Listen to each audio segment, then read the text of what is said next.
Hello and welcome to Creativity Conversations. This is episode 36 and I'm with the lovely and talented Alexandra Sheldon. Welcome. Good to see you as always. Hello.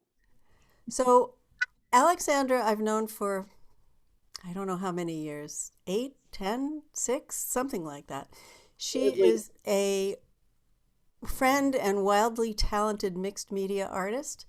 She lives and works in Cambridge, Massachusetts. She has what I would call as an untiring pursuit of the freedom and discovery inherent in the creative process. So she offers online and hopefully eventually soon in-person workshops, private lessons, and she also exhibits in galleries across the country. So she's really a passionate teacher and she is a disciple of meandering and wandering and focusing on the process of creation that offers the feeling of expression, feeling and expression of freedom. So, so glad you're here. Thank you, Nina. One of my first questions is, how did you go from being a landscape artist to a mixed media collage artist? Well, I was I was 40 and I was living in Northampton, Mass. And I was in a Whole Foods and I ran into an old friend from that I'd known from art school, Joyce Silverstone. And she said, "Oh my God, Alexandra, did you move out here?" And I said, "Yes, I moved out here." And a few days later, she called me up and she said, I'm supposed to teach a class at Snow Farm, which was then called Horizons in Williamsburg, Mass. And her son was starting school and she was supposed to teach a collage class that lasted 5 days. And she said, "I can't teach it. Could you teach it for me?" And I immediately said, "No, I can't. I have two boys starting school the same week." And we hung up the phone. And then I thought, I just moved to this area. This would be an amazing foot in the door of a wonderful art organization. So I called her back and I said, "Yes, I'll do it." Now, I was not a collage artist, but almost all artists, photographers, drawers, filmmakers, painters, everybody likes collage, right? Like almost everybody I know does some collage. It's fun. So I thought, I've done collage over the years. I think I could try and teach it. I was terrified. I had never taught. I never taught in my life. And it so happened that I got one of the biggest groups I've ever had at Snow Farm. I think I had 12 people, which is usually you have about 8 or 6, 7, 8, 9, but I had 12. And the smallest studio, which was their little tiny jewelry snow barn space. And it was also a really hot week. It was in August, end of August. And I fell in love with it. I fell in love with sharing my passion for making art, but also just having fun again. And that landscape painting was a passion of mine. It still is, but it started to get not fun. It wasn't fun enough. I needed more fun. So I'm curious as to how did you put this together? Where did the ideas come from for that first class? Did you just make it up as you went along? I, I, I did, although I was warned. Joyce warned me. She said, "Be over prepared rather than under prepared. Like have the Snow Farm is a kind of an intense place to teach because if you do a 5-day class, you are in the studio with your students like 5 hours a day, I like remember. 9 to 12 and 2 to 4:30. It's a lot of, and then so I don't know. I had just made collage along the way, and I just had sort of an idea. It came really naturally to me. Teaching came naturally to me as an older person, as a 40-year-old. Mhm. Why do you And think that is? um, my mother is a teacher, and she said that teaching sometimes happens to people when they get older because if you have a passion, it's kind of natural to want to share it. Mm. It's a contagious thing. It's just like you sort of just want to it's also sort of a lonely life to be an artist, and I've been an artist for a long time. And all of a sudden, I was with like 12 people and making things, and they're all women. I hardly ever have male students, although I do have some male students, but not very many. But it's like just making things together in a group. It's like maybe like washing clothes on a river, or making butter on an Australian home front. You know, it's butter day. You get together with 8 other families, Right. women. Quilting. I know, the geese bend quilts, exactly. Yeah. Yeah. Yeah. So what do you ever think about where your ideas come from, or what it is that fountain of infinite resources? I don't know what to call it, but Well, where do your um, ideas come from? I know you can get inspired by things, obviously, but yeah, where? I often get inspired by other artists, actually. So, um, I recently went into a gallery and saw this guy's collages. They were quite large, kind of collages on canvas. And apparently he's an art handler. So he moves things from museums, and he had made paintings of like some of the heads from ancient sculptures. And then he collaged them as shapes, kind of like a like a pile of rocks, but they're like all these heads, sort of ancient heads. But then he also had the small child, and he was copying his daughter's paintings and collaging those in. And the whole thing was just so freaking playful and beautiful and fresh. And I just was completely inspired by that artist's work. Yeah. So, I mean, I just saw his work about a week ago, and I can't stop thinking about it. So I might try and like go look at his work more, learn, go online, look at his website, see how he ticks. And then I might make a class sort of inspired by mixing sculpture, like forms of the figure with abstraction or something. But I've been at this for a long time. I'm 64, so I've been teaching collage for 24 years, and I have so many things. But I often do a theme class on another artist. Like next week, I'm going to do a class on Diebenkorn. And of course, that Diebenkorn was so connected to Matisse. So it's going to have Matisse and Diebenkorn. So I'll read all about them and know their history and share that with people. And then have people make collages emulating Matisse, or more probably Diebenkorn. But and all his techniques, I know them very well and I love them. So that's inspiration comes that way. One of the things that I think stands out in your teaching is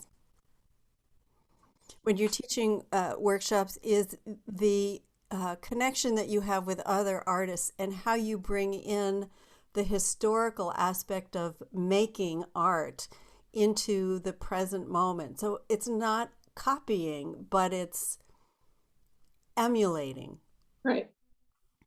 Can you say some more about that? Because I know that's a distinction, I think, in the way that you teach your work. Yeah, I kind of believe that everything is collective. My brother is a musician, and he once described to me that some musicians believe that about like less than 2 feet above their heads, there's this sort of collective stream. And if they're playing, they sometimes are able to get out of their own ego self and tap into sort of a collective stream.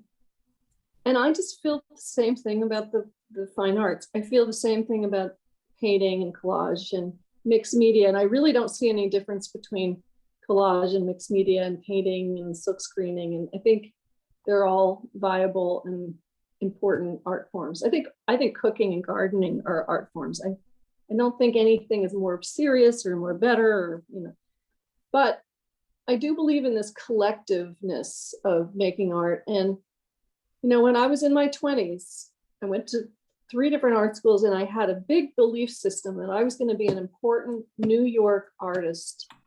And I had a lot of snobbery, and I had a lot of judgment I felt sorry for my teachers because they were teachers and they were not big famous artists in New York City. And it's like I've really been around the bend. So but I also have a very classical training. I have a lot of training. And I think that's something that's been really fun for me to teach mixed media, which is sometimes about really messy, letting go stuff. But I don't forget that it's still about light, movement, color, space, form, story. So, I don't know. It's just been a really good fit for me to discover this stuff. I want to go back to something that you said a minute ago about that collective stream. Do you think it's out there or do you think it's in here? I don't know, but I do know that artists on one end of the earth and from another, often we make things that are similar. Things come up, things kind of, people that might never have seen some work. There are collective threads all the time. Yeah. But I think what I was going to say about the fame was that I let go of becoming famous a long time ago. And one of the things that helped me with that is just to feel that I am an artist with many other artists, like a musician is. There's the Bruce Springsteens and the James Taylors, but there's a lot of other musicians that are great, like my brother. And yet, does that make us less? No, not at all. And does it really matter? I mean, it is nice to make money off of what you do. It's nice to sell your work. Those are very nice things to have happen. But I think the collective emotional, spiritual piece, I think it's inside and it's outside. And it's just that that's how I want to be happy for people that sell work and not jealous of them. And I belong to a cooperative gallery, and it's been a wonderful experience for me because we really are happy when somebody else sells a piece. Yeah. We're all on the same team, and it's a gallery that has almost gone under the past year with COVID. And so it's like being on a baseball team. We just root for other people. And I love that. Yeah. And I root for my students. And I don't have any criticism of my students. I mean, sometimes they want more criticism. They're like, you like everything. Could you be more critical? And I can be more critical. In my family of origin, forget about it. I spend 1 hour around my mother or my sister, and I get, all kinds of stuff flares up. But I have a peaceful relationship with students. I don't know why, but I do. Well, I can tell you why, just from my experience with you, is that you are so supportive and you are eternally pointing out what's good and what's different and what's unique about a person's work, no matter what level of artistry they have. And I think that's really important, because all you need to do, especially if you're a younger artist, is have an older artist, more experienced, come in and say, oh, that's crap. Oh, you shouldn't even be bothering. And we've all had that experience. Oof, so hard. I'm partly an artist because I had a great teacher in high school. I raised children, so I saw, when they're teenagers, and if they just get one teacher who's really kind and just and encourages something, and that's it. It's like you're fixed. And I mean, I like a photograph is fixed in a, when you're making photography. Like I just became an artist. There were a couple of women who helped me as a teenager and inspired me, and then I was just off and running. Couple of words in particular come across when you're teaching, and one is playfulness, one is messy, one is freedom. So how would you put them into a description of how you teach, how you make art? So when I used to do landscapes, I felt like I knew exactly what I wanted. I would be looking at something and I kind of had a feeling of what I wanted to paint. I was relating to the landscape. It was a big relationship with me and the world. But the kind of work I do when I do mixed media and I teach mixed media and collage is a really different process. I believe in warming up. I believe that you get loose as you warm up. So my teaching always begins with some kind of warm up exercise to immediately get out of the head, stop thinking, stop being critical of yourself, just start using the body. It's very physical. It's almost like being a dancer. And so that, like if I do now I'm just doing Zoom classes. So if I have a 2.5 or a 3-hour Zoom class, it's like we really start cooking toward the end of the class and everybody is just making. And there is this, you kind of leave yourself and then maybe you go into that stream. Because I think that's, imagine a jazz musician. They say they just have to play, they have to warm up and they have to be with each other and listen and they're playing and they're connecting. That I think is what happens when I'm teaching. I feel it with a group. It can be in my studio the way I used to teach or on Zoom. It's feels good on Zoom too. I mean, it is good. I know there's some really nice aspects of being everybody in their own studio, comfortable. They can go get their tea. They didn't have to drive anywhere. But what I love is to get out of, I think of it as getting off the hook of having a certain expectation and just stuff starts happening. And I don't even feel like it's me anymore. And there's a great quote by a great artist named Philip Guston. Philip Guston died in the early 1980s, very important American painter, amazing painter. And he said that he would go to a studio and he would muse about his life and be thinking about his life when he started working. And he'd think about everybody in his life.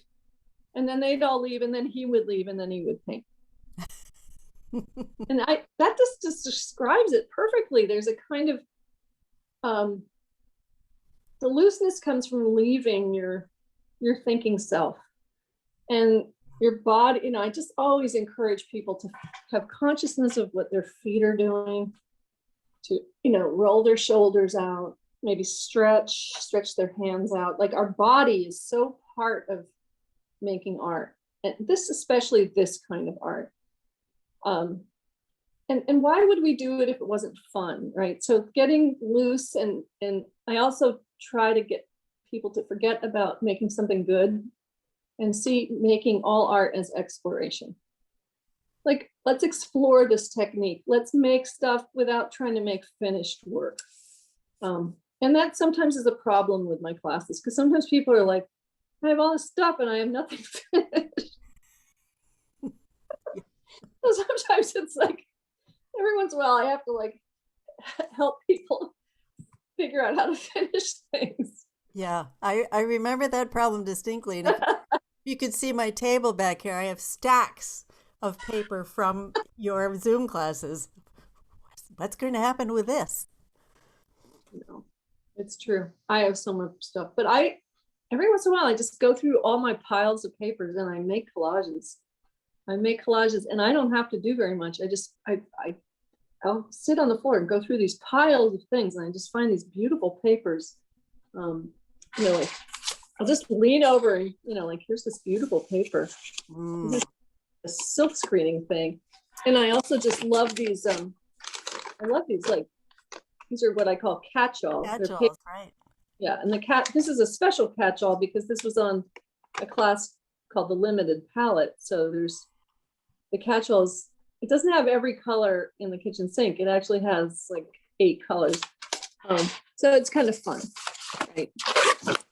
And then, stacks of things. This is a method using tape where you put down masking tape and paint around it and then peel the tape off and you make these really cool shapes. This is unfinished stuff, but I have a lot of fun combining some of these papers. So when you combine them, you're not thinking. right? You're just saying what wants to go here, what would look good here, and it doesn't involve any analysis or I, I think that some of the analysis is so natural for me. So it's it is kind of an energetic thing. Like I'll pick up it if I look through my piles of paper, I might find some beautiful little thing, and then I just start to think, okay, what would go with this? And people are very opinionated. I mean, everybody is. Like, if I shop with my son's girlfriend, I'm like, well, do you like this? No, I don't like that. I don't like that. She's like, she just knows what. And then when she does like something, so you sort of get this feeling like, yeah, that one might work. yeah. But it's also a lot of problem solving. Like, this is too busy. I need more simple. I need something that's like air. I need more space. I need more, uh, I have so much line in this piece. I need something that's like a ground. And of course, in my class, as you know, Nina, we do a lot of grounds. And then we come up with millions of grounds, more unfinished work. But it's pretty funny. So, what gets in the way of that playfulness? Because I Uh, think that's a really important question, and I think, and you have I and I have had this conversation before, is that the same things that get us yeah. stuck in the creative process are the same things that get us stuck in life. What gets in the way? Well, going back to the last question, they're kind of related. So what helps is to always problem solve. Like, is this piece too dark? Is this piece too light? Is this piece too tonally the same? Like, maybe I need more contrast. Um, what doesn't help is to say, I stink. I shouldn't even be doing this. Why am I doing this? Yeah. Like that those are dangerous questions. I'm always trying to corral people to problem solve. And like just working and listening to music and having a cup of tea and having fun, going back to something fun, maybe doodling. Like, I sometimes come in here and I just let myself cut colors out of magazines and just look at colors, because I don't know what to do. Like, I have found that in art making, it's not what to do, it's sometimes what not to do, because there's too much choice. It's like, so for example, if I travel, I take when I used to travel, which has been a year, I would just take a Ziploc bag with a bunch of cut out cool papers or painted papers from my studio, and a glue stick and a little pair of scissors that I put in my suitcase. And then I would just have so much fun making art in a notebook, making collages in a notebook, because there was such a limit of choice.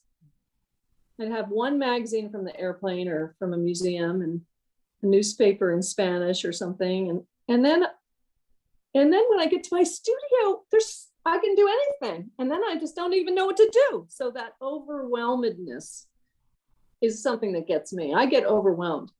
I teach a private client every Monday, and I spend the whole day with her at her studio. I've done this for 12 years, and I adore her, and she pays me well, and we have so much fun. We never stop laughing, even during the COVID. Not, I guess, for not the first 3 months, but then we've worked since September. And for me, she often wants me just to play because that inspires her. So I get paid to play, which is sort of amazing. And sometimes I feel like I'm a drudge because I'm washing her brushes, and I'm, it's like, what am I doing with my life? Kind of every once in a while I ask myself that. But mostly I'm limited because I'm at her studio. So I only have a little pile of my own painted papers, and I get really inventive and free at her studio, more so than in my own studio sometimes. So it's kind of confounding, all this stuff. But isn't what you're saying actually just another validation for the idea that when we can be even more creative when there are limits put on what we have available to us. Totally. And I have a sign. up in my studio right here. It says the freedom of limitations. I've done whole classes on it.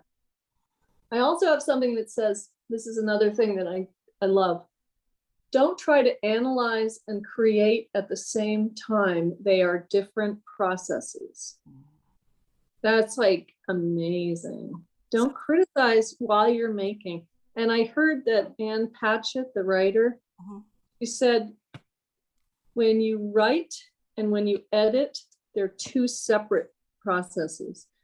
If you mix them up, you get really messed up. And that's kind of true for making art. Like just make art, maybe look at the clock and say, okay, I have an hour, I'm going to make art without being critical. I'm just going to be busy making art.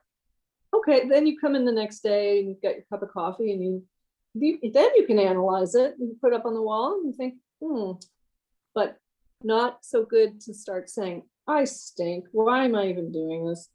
Better to say, it lacks light. How could I put some light? Something light, a light shape needs to go into that corner. So it's problem solving. Yeah, and that sounds so, I'm using the same word again, freeing, because I think so much of what happens in the creative process is that we get in our heads these loops of thinking that are not neutral. They're not about problem solving. They're about our personal worth by looking at what's on a piece of paper. And right. That's just so deadening that you can see why people don't get very far, aside from the fact that we're all taught when we're little, most of us, oh, you can't do that, or you shouldn't try to be an artist, or you shouldn't try to be. I know. My sister was the designated artist in my family, and then everybody was like, Alexandra's a writer. And then I was like, I think I want to do some art with the writing. And everybody's like, no, you're the writer. And then it's so deadly. All this stuff is so deadly. Yeah. So how have you gotten to a place where you're not entertaining those mental demons? I'm not. I always have my mental demons, and it's kind of a daily practice. I don't get rid of my demons completely. It's just like if you've ever meditated, you know that you just kind of have, it's part of being human. You're just going to be a screw up half the time. Or as I've heard it, a lovable mess. Yeah, exactly. I do love the Artist's Way book, and I started the Artist's Way when I was 40. So it was maybe when I was 42, but I just started teaching mixed media. The Artist's Way book is very helpful. It's not helpful to read it. It's helpful to do her program before now I read it, but she has a 12-week program. But the idea of doing any writing when you get up in the morning, like 5 minutes, 3 minutes, it just sort of helps with creativity, because creative people often think they have to be completely creative or not at all. So it's like, I have to have a studio in New York City, or I have to get divorced because I need to be alone to really be an artist, or I'm too old to be an artist, so it's hopeless. I can't use my basement space. It's too dark, so I can't be an artist. But it's like that kind of thinking is, it's better to do a little bit. It's like do half an hour of something creative. Just 10 minutes. So what's your definition of creative? I think it's making things and feeling happy when you make, like the kind of joy. My husband loves cooking. He doesn't like it when I cook because I take it away from him, and he wants to cook. I think it's also because he likes to drink wine while he cooks. That's part of it. But that's his joy. Gardening and cooking is a joy for him. For me, I feel so happy if I've made stuff. I just feel good. I feel like it was a good day. I feel that about walking in nature, being around animals, being outside is important to me. Exercise. There's certain things that, reading poetry, the things that I, watching movies, the things that I enjoyed, the things that make a good day. Making art is a passion for me. And what I've seen is that you bring all of those things that you love into your space, into your art space, and you're sharing them. And people who've heard this before from me probably are getting sick of this statement, but I remember reading once in a book by Brenda Euland called Yeah. Yeah. So she has this quote that was purportedly by Vincent van Gogh, who's writing a letter to his brother, and he's in his little garret, and lit by a single candle, and it's freezing, and he's writing to his brother with a cheap pencil on yellow paper, and he's describing the view from his window, and he at some point he puts the writing part of it done, and he puts a sketch right in the middle of the letter, and he says, "It's so beautiful, I must show you how it looks." Well, he was a great writer, and anybody, if you just read any Van Gogh stuff, it's just like amazing what he writes. So beautiful. I love that. Yeah. It just seems like the reason to exist is to show others what you see as lovable and beautiful. Even if it's not technically, artistically beautiful, it's that kind of expression. Yeah, you have to talk through you. This is so beautiful. I have to paint it because I have to describe it. E.B. White, the wonderful writer, he said that if all his words that he ever wrote were boiled down to one phrase, it would be, "I love the world." And I think that's just says it all. It's like, but sometimes it's also hard to, there's times where I'm in a panic because I can't. It's like I love the world, but then what do I do? Sometimes it's overwhelming. And teaching mixed media, I'm always teaching different techniques. Sometimes it's like I kind of spread myself thin. I wanted to say another thing that I learned, which was that I fell in love with art making as a teenager.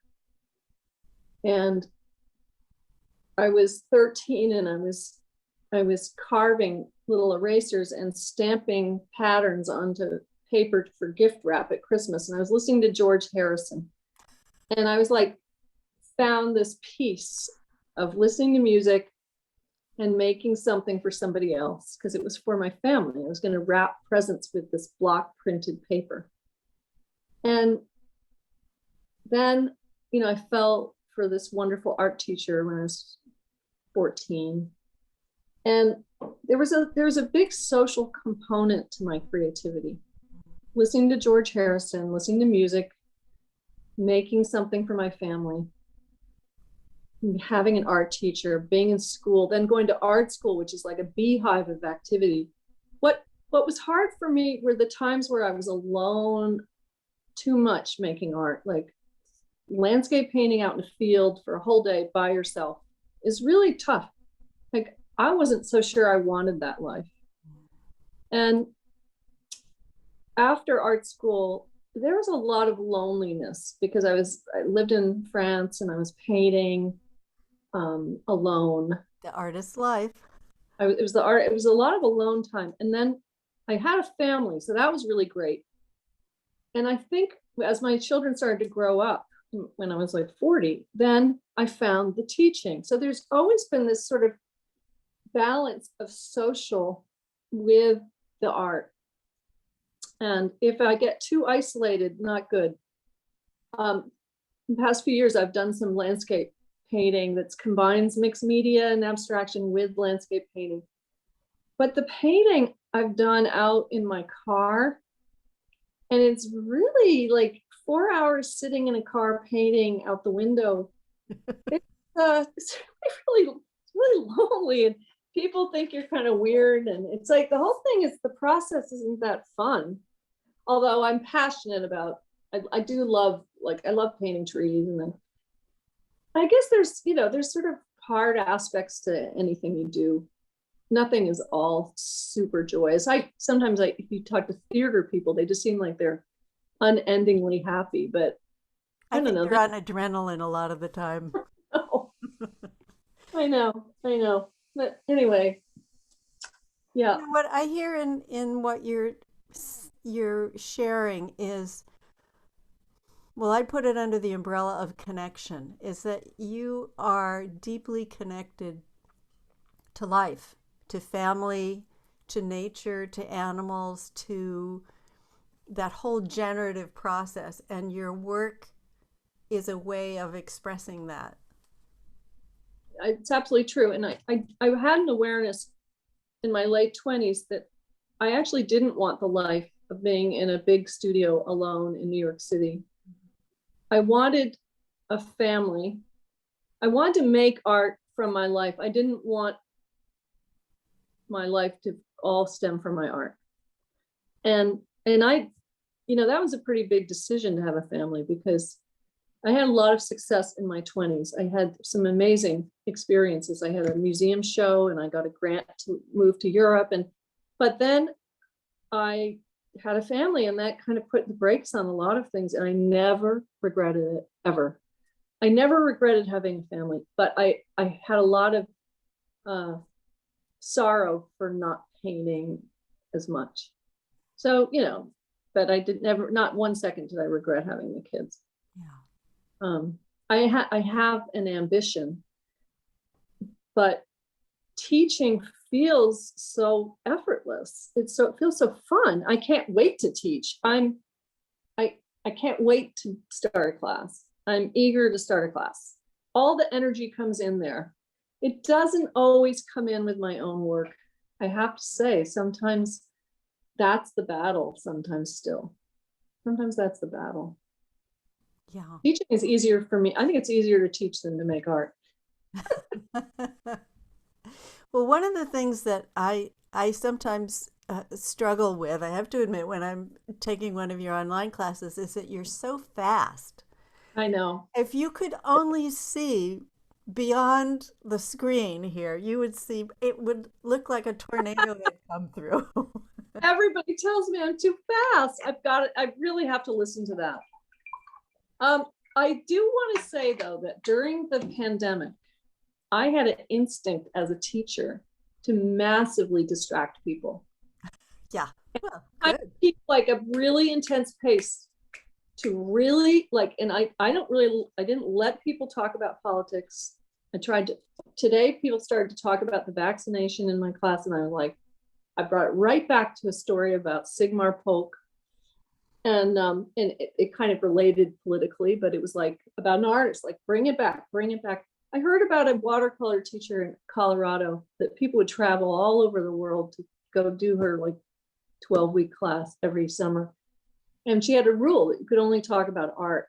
It had to relate to art, because otherwise you can really, there's so much anxiety right now. So I did feel a need to just keep the pace quick. But I think I've overdone that. Well, also, in your defense, I would say that you do a lot of preparation in advance. So you're ready. Okay. You're ready Yeah. with the color palette, you're ready with the technique. You're already there, and the rest of us are going, wait. It's been really tricky, because I have people in my Zoom Thursday class, the drop-in one, that are complete beginners, total beginners. And then I have people that are painters, and they're just like, come on, keep it going. And then I'm like, other people are like, slow down. So lately I record them, and then I send people recordings so they can watch it again. Yeah, that's great. It's kind of, I think it's good for me to mention that I've had some really big obstacles in my life, in my creativity. And I had a really traumatic childhood, very traumatic family. And painting and art making was kind of a way to survive. And then there was a point where I didn't want to have it to be my survival mechanism. So I think while I was, this goes back to your first question, how did I switch from landscape to mixed media? I think the landscapes were real achievements. I think they're really good. I do really beautiful landscapes. I'm very proud of them. They're really skilled. The mixed media is more fun and connected to others. And I always say I need 700 years to be an artist in this kind of mixed media world. It's like I could make landscapes and try and, sell them and have galleries, but the mixed media is just like fun, and I don't really know what's going to happen to it in 10 years or 20 years, and like it'll go into a landfill or something, and God forbid, but it doesn't even matter. I don't connect to it the same way. It's not like I have expectations. It's not about being permanent. It's about the process. It's about making, having fun, being with others. Boom. Yeah. Learning, exploring. And that it all depends on what you want, right? If you want the fame or the recognition or whatever the external acknowledgement is, which may or may not be connected to the process that you're talking about, which is that eternal exploration of what's next, what's here, what wants to go with what, and how do I adjust this, and problem solving for the joy of it. Not that the two have to be separate, but also it's a different vibe to it. It is. And there's this wonderful artist I always talk about, Mark Bradford. He's this wonderful African-American artist who I really love so much. And he talks about relating to the materials as if they're alive, as if they're spirits. It's like you're in a collaboration with materials, especially with collage and mixed media and assemblage. You're sort of finding things and relating to them, and and that's the beautiful part of his work. But I also urge people to, what are the materials that you relate to? Like, what are the things that come into your life? Mark Bradford, his mother was a hairdresser, and there were all these little pieces of paper. And so he made all these collages with pieces of paper. And now he looks for things in his neighborhood in LA, and there are often kind of billboards and old signs. And he gets lumber out of the trash and makes things. And it's very related to his neighborhood, his community, even his body. He's like very tall. He's like 6'7". So he makes big things where he can really, and it'll be interesting to see him get older, because he's now in his late 50s. So it's going to probably change. And I love, like thinking about somebody like Matisse. He's cutting shapes in his 80s. He knew he was doing his masterworks. He knew it was like some of the greatest, his cutouts were some of the greatest things he ever made. He knew it. He was conscious of it way before other people were. He was just like, this is amazing. It feels alive. And he was so hampered by his physical ailments. So that's kind of fascinating. It really is. And, I'm it says to me that there's no age restriction or age barrier. There's a commonly held belief that artists do their best work when they're younger. But how could that be if you were always continually willing yourself, maybe willingness isn't the right word, maybe it's more surrendering to that flow that you were referring to, that doesn't respect age. And then look at Basquiat. So he died at 27, I think. And then Matisse, in his late 80s. But so it's just differs. Yeah. I guess they say mathematicians reach their pinnacle in their 20s. But then Einstein. So it's like, it just depends. No rules.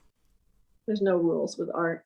And I tell people that all the time, because I teach, certain formulas that I think are great, like my limited palette, to make art with like 5-6 colors or 4 colors. And it's very helpful to sometimes have a limited palette, but it's not a rule. And we are, when I get my students going, they're like ponies. They're completely get out of the paddock and start raising hell. And I'll just say, do you want to share your work to somebody? And they say, well, I haven't really been following the class. I just went off on a tangent. And that's great. Yeah. That's exciting to me when people it's like, I feel like teaching is like having all these little boats on a dock, tied up, and I unravel the little ropes. And then I push the little boat away, and then the current picks it up, and then I kind of, they're off, you know? If I can get people going, that's my aspiration. Well, you certainly do from what I can tell. We've got a Yeah, couple people on yeah. the call, so if any of you would like to ask a question, just either raise your hand or unmute yourself and we'll entertain your I question. didn't know how many people were here, if anybody. Yep, they are. Hey, hi. Can you hear Oh, me? Yeah. yeah. Hi. Hi, Alexandra. I'm Sue Carney. I learned about you from Nina, who actually turned me on to collage in my art form. I'm a acrylic fluid artist, and I'm really delighted to meet you and hear you talk today. I've been a little intimidated to drop in on Thursdays because Nina tells me about the and so, but one day I'll summon the gumption and join you there. So thank you. Well, thank you. I pour on paper and cut my acrylic pours up for collage. Nice, nice. I know. So yeah. I So like and I like that piece behind you with the turquoise. It's really beautiful. I love that. thank you very much. I was just thinking I'm going to paint over that canvas now because I think I can do better. But who knows? Maybe I'll see it differently next time I look at it. Thank you. Thanks, Sue. Thanks. I'm really glad I got to say hi. Thanks. Thanks for doing this, Nina. You're welcome. Yeah, so fun. Hi, can I say hi, Alexandra? I'm Cindy Spence. Can you hear Hi. me? Yes. Hi, Yeah, I learned about you from Nina, and I'm dying to take a class with you. Oh my God, are those Zoom classes still open? Yeah, they're open to anybody. They people drop in. They're every Thursday at 4 o'clock on Eastern time. Okay, I love your work. I looked it up on the website. Oh my gosh, it's absolutely stunning. Everything that you did. The landscapes, are they gouache or? They're a mix of acrylic and gouache. Oh, okay. Yeah, Okay. I used to be a very snobby oil painter, and I thought oil painting, nothing was as good. And then I don't know, I started using acrylics as a mixed media artist, and I really like them. I miss oil, but yeah. Yeah, I'm just learning and playing. It's all about play for me. So. Oh, absolutely. It's all about Yeah. play for all of us. Yes, yeah. Yeah, get too deadly serious, because that can hurt. Yeah. Oh, that's not me at all. So Good. thank you. Thanks. So I have a question for you, Alexandra, which is about a lot of the art that it's emerging right now is all about social change, social upheaval. And I'm curious, although it's rather a broad question, I'm curious as to what you think about this way of expressing through addressing social issues. I know you've used your own emotional experiences and you've channeled them into your artwork. I know a lot of grief collages came out of work that you've done. I wondered if you would speak to that. Well, actually, I spent the month of January doing protest collages. This bubbled up in me, and I could not do it. And I did a big artist book. It was 20 by 14 inches, filled with protest collages using newspaper articles about all the past political year, and then a name of an African American who's been killed. And I just felt so passionately about this. I can't tell you. I just was like, I did a whole series on George Floyd, and I'm involved in a neighborhood.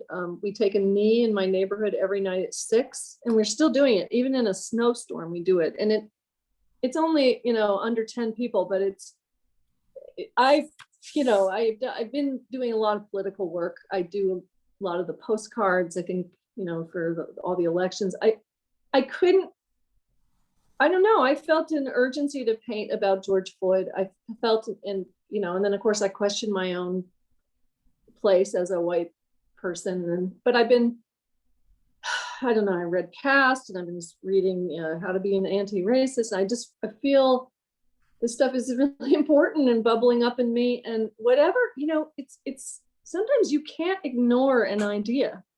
You might just I have to make this thing. I have to make these love letters to George Floyd's spirit. And I made all these letters to him. Where are they? Here's one. They're right here. There, just hold one up. I just took pictures of him, and I just made all these collages about him. I did like 15 of these.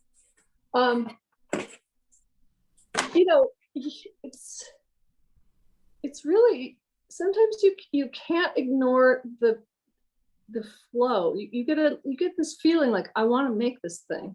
I don't know why I want to make this thing, but I want to make this thing. And it's kind of like, there was some wonderful musician who talked about driving on some highway in LA, and then he heard a song, and he said, damn, I can't stop right now. Couldn't you come back? Right. And he had to go to a rest area and write down that's the way it is. It's like sometimes you just have to do something, and you have to do a project, and I often do a series. I filled up this book. It took me a month, and I showed it in my gallery for the month of February. It was on exhibit. And I don't even get that much feedback on it. I don't know. Now it's here. Whatever. I mean, the social, I think it's great to do social. I think we are social animals, so it's going to come in. I also think that somebody like Matisse, I always mention Matisse, people might think everything he did was about joy and beauty. Look at his cutouts. They're so joyous and beautiful, and they're on mugs, and everybody has a calendar, a Matisse calendar. In fact, this was World War II. His daughter was in an internment camp. He was separated from his wife. He had terrible physical problems. He had incredible depression. He couldn't leave the house. He created the cutouts because he wanted to make an internal garden inside his house. He made the swimming pool collages because he couldn't swim. So it's like artists do what's urgent to them. And we think maybe his work was just all about beauty, but it was actually, he was creating beauty to counter the tragedy in his life, which was he was surrounded by 1944. I mean, amazing, right? So whatever, there's no wrong or right way to make art. You might want to paint flowers, like Amy Sillman, who's an incredible artist, amazing. She did a lot of flowers during the pandemic. She's a fantastic painter. Or you might want to do portraits of people who have been murdered by police. I don't know. It's just does that answer your question? Well, I get passionate. Well, I mean, that's who you are. I mean, that's such a lovable thing about you, is that you are so passionate, and you are willing to express whatever it is that's knocking at your door. Right. Whether it's grief or outrage or wonder or confusion. Yeah. Is that yes. you're not editing what you put on the paper. I sometimes do need a little more editing, but I think after my father died, I was pregnant when my father died, and after he died, I did all these paintings about where did he go? Where is he? What happened? I was 31, and I had never had a death like that. I did a whole year of paintings one year in my 50s maybe or 40s. They were all called I Am Afraid. And I was doing some deep therapy at that time, but I was really in touch with a kind of basic mantra of my life, which is I am afraid. And I was working it out through my work. And I'm actually a very brave person, and I'm not that afraid anymore, but sometimes I am. Well, I think that's being human, right? Yeah, life's pretty terrifying. Yeah. And yet I see the great beauty in what you're doing is being willing to share that and not bottle it in or repackage it in an acceptable way, but to just say, this is it. This is who I am. This is what's occupying my mind and my heart.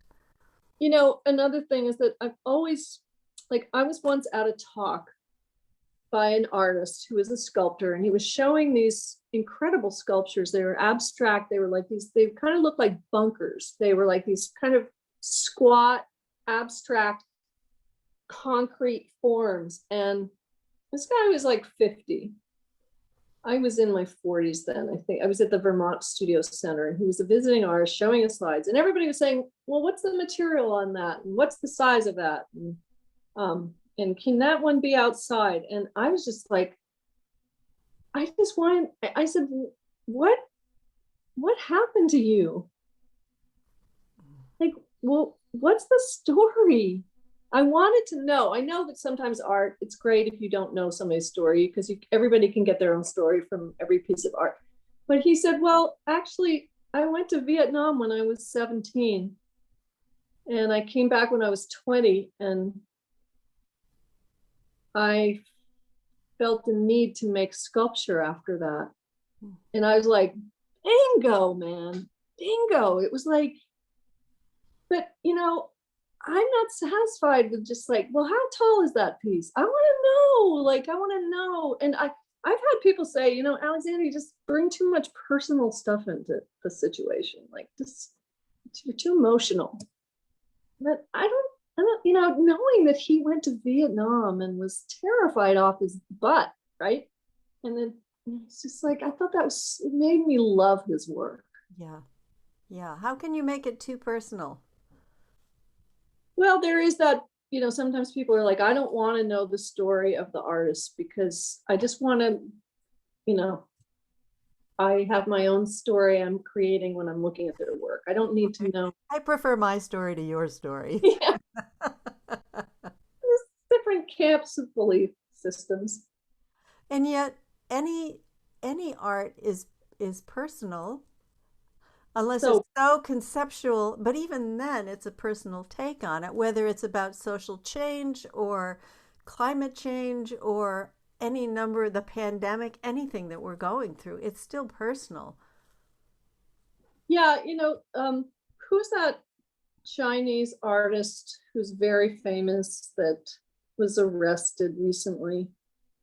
He was going to have some incredible show. He does very conceptual stuff. He was going to have some big show, and then he was arrested on the way to the opening. And the opening was going to serve these crab hors d'oeuvres, and he ended up, I guess he got clay in prison, but he ended up making thousands of little crabs. Like, he just made thousands of them while he was in prison for like a year. And I mean, it's so interesting, this stuff. Like, you can't make this stuff up. It's great. I love it. It's so fascinating. Well, that is very personal. There's no doubt about that. I mean, that was what they were going to have at the opening he couldn't get to. And so then that became like his state. It's interesting. Yeah. So we are awfully quickly up at the top of the hour, and I would love it if you would share some artistic wisdom with people who are listening, or else you might call it something else, but what's worth so I have a Louise. I recently taught a class on Louise Nevelson, and she said that, well, the quote is, if you believe that the act of creation is living, you don't demand perfection, you only try to get closer to harmonics. So I love that, because it's like kind of like being an artist is a form of living, and making things with your hands feels like life. It's like life affirming. It's like taking a walk. It's like having a cat or a dog or a fish tank. It's like having a good meal or a picnic. You know, it's like loving, bringing somebody a cup of tea. Like, it's just, it's life affirming to make things, to cook, to garden, to be a good cleaner. I don't know. Anything can be creative. So I love that. And then I also love her other quote, which says, creating art is easy. Creating art in the world is very difficult. And I feel like that kind of sums up, like, sometimes art feels free and wonderful and easy, but it's also really hard to live and to balance everything and to figure out how to have a job and how to make money and then to be creative and then to have relationships and take care of your body and do everything in one day and then do it again the next day. Yeah. So I love what you're saying, because the way I'm hearing it is that every act can be an act of devotion. yeah.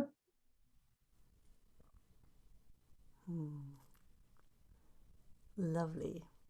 So, where can people find you? Oh, my website is alexandrasheldon.com. And your current show is where? Oh yeah, so my current show is at the Bromfield Gallery in the South End of Boston. And I'm going to be there all day tomorrow from 12 to 5 because I'm gallery sitting. And I have a one-person show up. And these are paintings I did a few years ago in France that combine landscape and mixed media. It's up for the month of March. But I'm also having a collage show in April that I'm curating with 5 artists, me included. It's going to be at the Catherine Schultz Gallery in Cambridge, which is at the Cambridge Art Association on Lowell Street. And that's going to be for the month of April. So I also do have some artwork at the Fuller Craft Museum until next July. And this is really cool because this is a show about Snow Farm.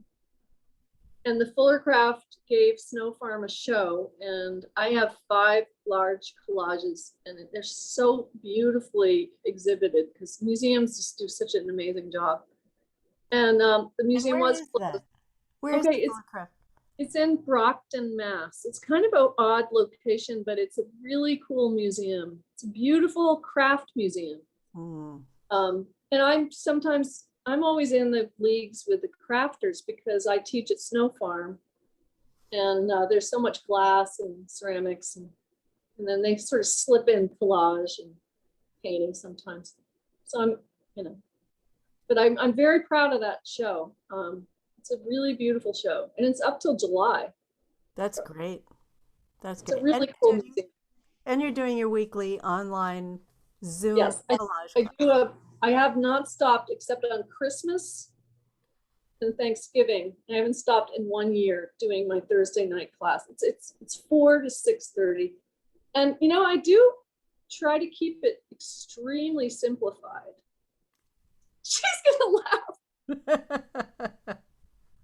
All right, because I'll try and keep it more streamlined. Oh no, do what you do because you do it so beautifully. I have fun. The only thing is it's kind of a large class. I can't give a lot of personal attention because I usually have about 25 people in it. Yeah. Well, it just attests to your popularity. I know, I'm popular. It's true. I'm very grateful. I love what I do. So happy. Well, we're grateful for you. So thank you again for being on this call with me. Thank you so much, Nina. It was fun. It was a pleasure. And thank you everyone for listening, and we'll see you next time. So bye for now.